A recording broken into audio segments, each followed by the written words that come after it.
All right. So could you start by telling me your name? David Hickman, What branch of the military did you serve in? the United States Marines.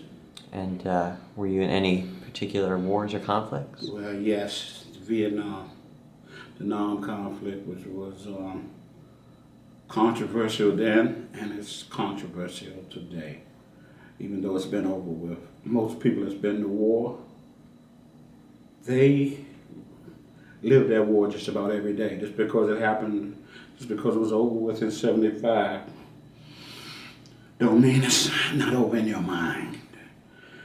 And just the way we got treated. I mean, it was just so much, it was just, in my opinion, there was so much corruption involved. It was so much,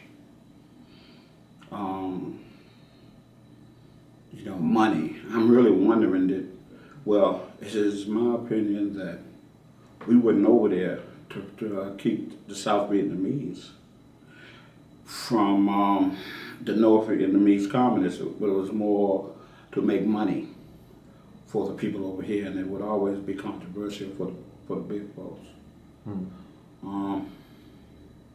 Most people, they honor all the veterans. They thank us for our service. And sometimes I check myself because I would like to tell them, because they really don't know the whole story. They don't know that, really, in my opinion, I wish they would say, I'm sorry. And the reason I wish they would say I'm sorry is because I'm sorry for what we did to the soldiers in the Gulf behind spraying chemicals on them. I'm sorry about what we did to the men and women in Vietnam. We sprayed Agent Orange on them and giving the North Vietnamese money way before they gave us money for the injuries. There's nothing wrong with defending your country. And I think it's the right and honorable thing to do to defend your country. Well, go ahead. If there was one thing you could tell somebody who was, thanking you, as you said, for your service, one maybe particular memory you could share, what would come to mind?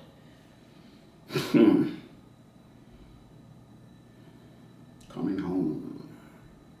Really, truly coming home. Because I never thought I'd make it. And for somebody raised in D.C. to be in the middle of a jungle, that's totally out of your, that's totally out of my comfort zone. But yeah, I have a distrust for the government. Right now I'm in a government place where they take care of me, but it really makes me really want to watch the government a lot more.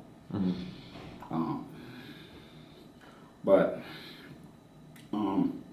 for the brave men and women that fought over there, I'm proud of them, and I do thank them for their service. I myself only had a taste of it. I was in the Gulf of Tonkin. I was over there in the evacuation when the embassy fell. And it wasn't like I was over there like somebody was in country. I mean, I caught a little fire, but not that much. Not as much as somebody that had to stay over there.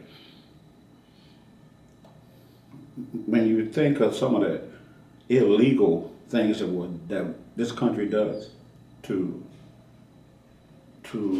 start wars. I remember way back after Vietnam, they used to ask a question over TV, have we learned since Vietnam? Has we learned since Vietnam? And the answer is no. And it's sad, isn't it? It really is, because good men and women should not die. We need them here. The way our streets are, the way our infrastructures are, we need these people in our communities now. And they're gone. Some of the best in Nam, gone. I really believe if we had a 10 of those men in D.C. right now, we wouldn't have a drug problem. Because when I came up, the older men wouldn't have it on the block. They wouldn't call the police. They made phone calls to each other, and that was it. And most of those guys were trained by the older guys, but they died in Nam.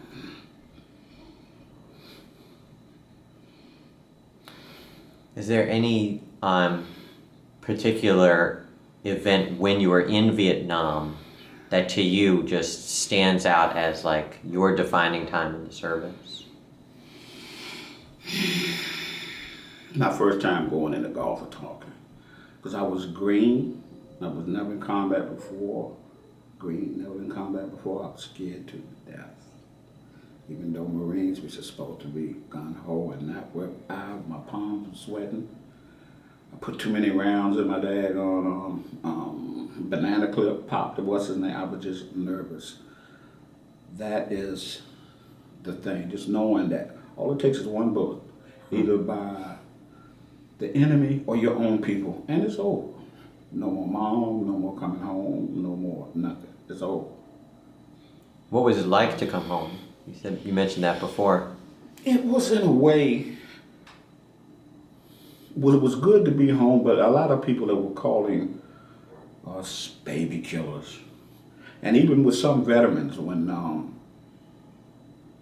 Veterans Administration was on North Capitol Street, that was a while ago, I had a Korean veteran tell me, and I was ahead of him in line to get services. And I had a Korean veteran tell me, get in the back of the line, y'all lost the war. A Korean veteran. Yes. And before I know it, I was on it. It was on, me and him, it was on. And when you get treated like that by people who don't know, and then by your own comrade in arms, it's just kind of messed up. I mean, we didn't get debriefed when we came home, like most other people who came back from combat or from conflict. We just came home. And you know, you could have been in battle one day, and next week you could have been on Georgia and Florida Avenue.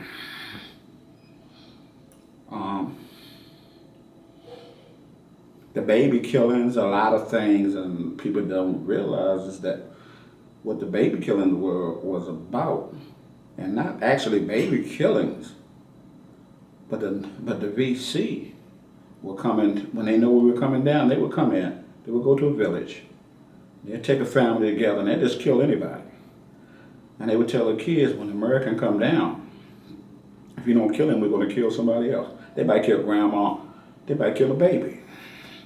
So when the Americans come down, what are they going to do? What is an adult going to do? What are you going to do? We love kids. We don't want to hurt them. We never really wanted to go into war to do a kid. There's some of the things that just happened. Fortunately, I didn't have to do that, but I talked to a lot of guys that did. And it stays with them all the time. Some of them think that God will never forgive them for what they did.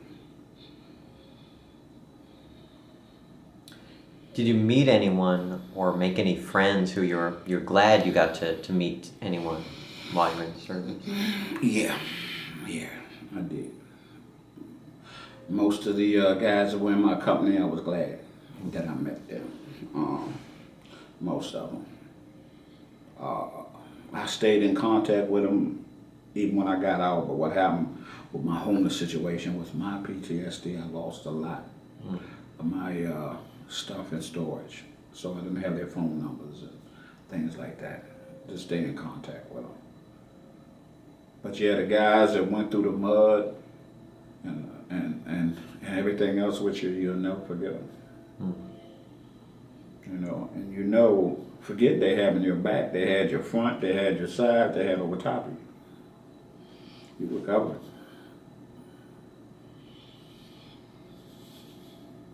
Is there anything else you want to share about your time? About my time?